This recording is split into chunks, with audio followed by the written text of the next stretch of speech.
Question number 4 देखते हैं। In adjoining figure AP perpendicular BC AD parallel BC then find area of triangle ABC to area of triangle BCD. अभी दोनों जो triangle है उसका जो एरिया है उसका रेशो हमें फाइंड आउट करना है।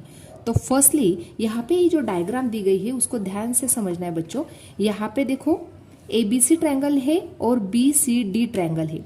तो अभी दोनों जो ट्रायंगल है दोनों ट्रायंगल का जो बेस है तो दोनों ट्रायंगल का बेस क्या बन गया, सेम बन गया। यहाँ पे भी देखो ए बी सी यानी यहाँ पे बेस बन गया बी सी। उसी प्रकार से बी डी सी या बी सी डी दोनों का इसका भी बेस क्या बन गया, बी सी बन गया। यानी दोनों ट्रायंगल का बेस क्या है, सेम है। तो फर्स्टली ये स्टेटमेंट राइट डाउन कर लेते हैं। From figure triangle ABC and triangle BCD have same base। कौन सा बेस सेम है, उसका नाम है BC। ये इंपॉर्टेंट स्टेटमेंट है। अभी उसके बाद यहाँ पे जो AP लाइन है वो परपेंडिकुलर है BC को, और AD लाइन और BC लाइन दोनों क्या है, दोनों लाइन एक दूसरे को पैरेलल है। तो यदि यहाँ पे एडी लाइन और बीसी लाइन दोनों एक दूसरे को पैरेलल है तो यहाँ पे जो डिस्टेंस है दोनों लाइन में का जो डिस्टेंस है वो क्या बन गया, सेम बन गया। यानी यहाँ पे जो एबीसी ट्रायंगल है उसकी हाइट बन गई एपी, क्योंकि ये एपी जो है वो परपेंडिकुलर है बीसी को, तो एपी क्या बन गई, उसकी हाइट बन गई।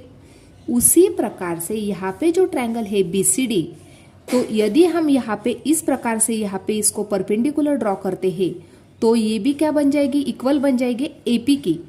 क्यों बन जाएगी इक्वल, क्योंकि जो दोनों लाइन है वो दोनों लाइन पैरेलल है, इसलिए यहाँ पे जो डिस्टेंस है वो क्या बन गया, सेम बन गया। यानी यहाँ पे जो एपी का डिस्टेंस है उतना ही डिस्टेंस यहाँ पे हमें मिल जाएगा, क्योंकि दोनों लाइन क्या है, एक दूसरे को पैरेलल है। इसका ही मतलब ये हो गया कि यहाँ पे जो AP का डिस्टेंस है उतना ही डिस्टेंस यहाँ पे हमें मिल रहा है। इसका मतलब हाइट क्या है, दोनों ट्रायंगल की सेम है।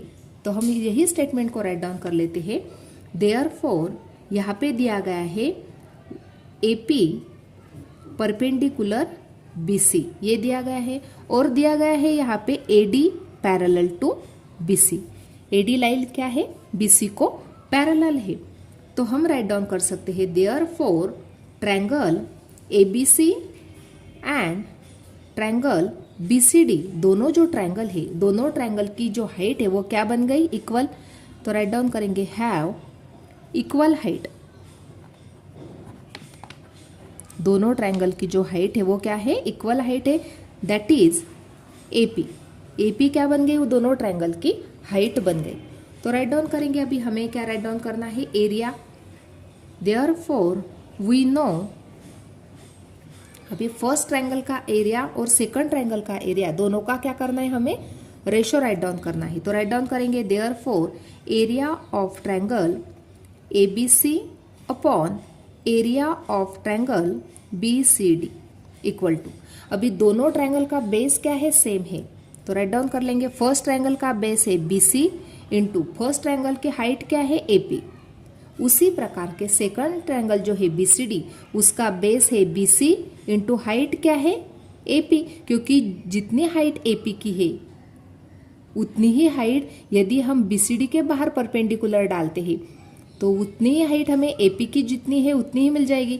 इसलिए हमने यहाँ पे AP राइट डाउन किया, यानी दोनों की हाइट कैसी है, इक्वल है।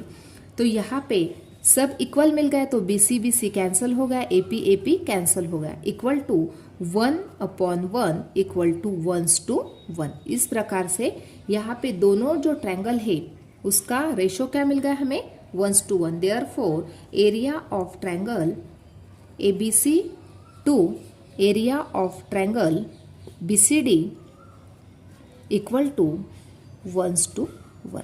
इस प्रकार से हमने यहाँ पे ये रेशो राइट डाउन कर लिया।